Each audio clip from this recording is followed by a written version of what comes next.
Dans cette nouvelle série de vidéos, il va être question du périmètre d'une figure. Tu sais probablement déjà ce que c'est, voici la définition. Le périmètre d'une figure fermée, c'est la mesure de la longueur de son contour. Donc il faut faire tout le tour de la figure et dire en gros combien ça fait. Dans une première partie, nous allons voir les unités de longueur qui vont nous servir justement à faire le tour de la figure. Le périmètre étant une longueur, on va utiliser une unité de longueur pour mesurer le périmètre. Qu'est-ce qu'il y a comme unité de longueur? On peut compter avec des unités que tu connais déjà, les mètres, les centimètres, les kilomètres, des unités que tu connais peut-être pas, les pieds, les pouces, etc.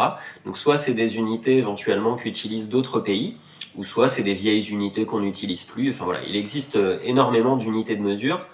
On peut également compter en fait avec n'importe quoi. On peut compter en allumettes, en stylo, en traits. Donc je te donne un exemple. Voici une figure dont j'aimerais connaître le périmètre. Et puis moi j'ai décidé d'utiliser des pommes. Donc je pars du coin en haut à gauche de la figure et je compte une pomme, deux pommes, 3, 4,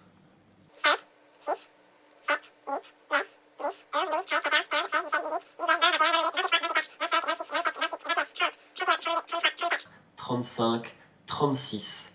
Et voilà, j'ai compté au total 36 pommes pour faire le tour de cette figure. On va dire que le périmètre de ce polygone, c'est 36 pommes.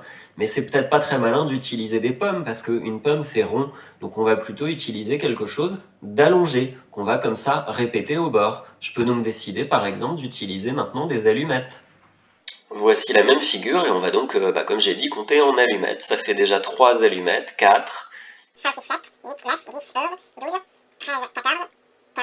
16, 17 et 18. Donc voilà, je peux dire également que le périmètre de cette même figure est égal à 18 allumettes. Tout à l'heure, on avait dit que ça faisait 36 pommes. Et 36 pommes égale 18 allumettes dans cet exemple-là. On peut utiliser autant d'unités qu'on veut. Tu vois bien que le résultat n'est pas le même et dépend évidemment de l'unité que tu as choisie pour faire le tour de la figure. Pour les deux figures de cet exemple, on a deux possibilités. Dans un premier temps, je vais utiliser cette unité de longueur qui est là, qui fait donc le bord d'un petit carreau. Et je vais donc essayer de voir combien de fois je peux mettre ce petit trait au bord de la figure numéro 1.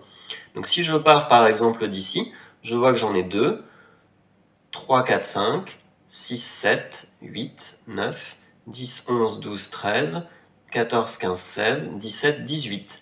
Et je peux donc dire que le périmètre numéro 1 de la première figure est égal à 18. Mais attention, ça ne veut rien dire 18 si tu ne précises pas quelle est l'unité que tu as utilisée. Donc on va dire qu'on a utilisé l'unité de longueur bleue. Je te laisse vérifier toi-même que pour la figure numéro 2, le périmètre est également égal à 18 unités de longueur bleue. Et puis, dans un deuxième temps, je peux utiliser maintenant l'unité de longueur rouge. Et si je refais le tour, cette fois-ci, il faut que je compte, tu as vu, 2 par 2 en fait, les carreaux. Donc ça, par exemple, ça fait 1, 2, 3, 4, 5, 6, 7, 8 et 9. Donc je trouve, avec cette nouvelle unité de longueur, que ça me fait 9 unités de longueur rouge. Ce qui est logique, hein, l'unité de longueur rouge, elle est 2 fois plus grande que la bleue, donc on va trouver un résultat 2 fois plus petit. Hein. On a besoin de 2 fois moins de traits pour faire le tour de cette figure. Par conséquent, pour le périmètre numéro 2 va aussi être égal à 9 unités de longueur rouge. Il faudra donc toujours bien penser à préciser l'unité que tu utilises, hein, toujours quand on fait des périmètres. Ensuite, si maintenant on te dit, je ne sais pas, par exemple, que en fait une unité de longueur bleue, c'était égal en fait à 6 mm. Et donc on va pouvoir utiliser les unités entre guillemets classiques de longueur. Et comme on savait que le périmètre, donc j'écris P puisque périmètre 1 ou périmètre 2 c'est pareil, que le périmètre était égal à 18 unités de longueur bleue, et ben j'ai plus qu'à faire 18 fois 6 mm. Il y a 18 fois 6 mm pour faire le tour. 6 x 8, 48. 6 x 1, 6 et 4, 10. Ça me fait donc 108 mm de périmètre. Donc 18 si j'utilise l'unité de longueur bleue, 9 si j'utilise l'unité de longueur rouge, et 108 si j'utilise les millimètres. Encore une fois, précise toujours bien l'unité.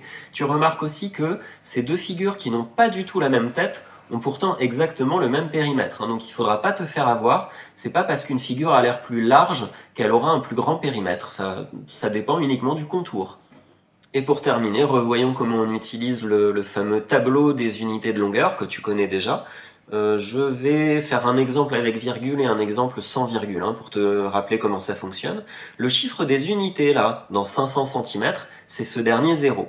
Et l'unité, justement, avec laquelle on mesure, l'unité de longueur, c'est des centimètres. Ce 0, on va donc le mettre dans la colonne des centimètres. Par conséquent, on peut placer les autres chiffres du 500 dans les colonnes adjacentes. Et puis, on veut que la réponse maintenant soit en mètres. Donc la nouvelle virgule, en quelque sorte, on va la mettre ici, dans la colonne des mètres, et ça nous fait 5,00, c'est-à-dire 5 mètres. Et voilà, on a déjà trouvé la première réponse. Celui du dessous, la 0,51, le chiffre des unités cette fois-ci est le 0 qui se trouve évidemment juste avant la virgule, et ce 0 doit être placé dans la colonne des kilomètres. Je le mets donc ici. Je peux placer maintenant les autres chiffres, le 5 juste à côté, puis le 1. C'est pas du tout la peine de placer la virgule qu'il y a dans le nombre qu'on te donne au départ, puisque cette virgule de toute façon va bouger, et elle va bouger dans les mètres à nouveau. Donc je dois mettre la virgule ici. Sauf que tu vois qu'il y a un trou entre le 1 et la virgule. Dès qu'il y a une colonne vide, en quelque sorte, c'est que il y a 0 mètre. On peut donc rajouter un 0 dans cette colonne-là. Mais cette fois-ci, ça n'est pas un 0 inutile, et on a donc, celui-là par contre l'est, hein, et on a donc 510 mètres. Et voilà, je vais te laisser réfléchir si tu veux essayer les autres, et moi je vais te donner les réponses dans quelques secondes.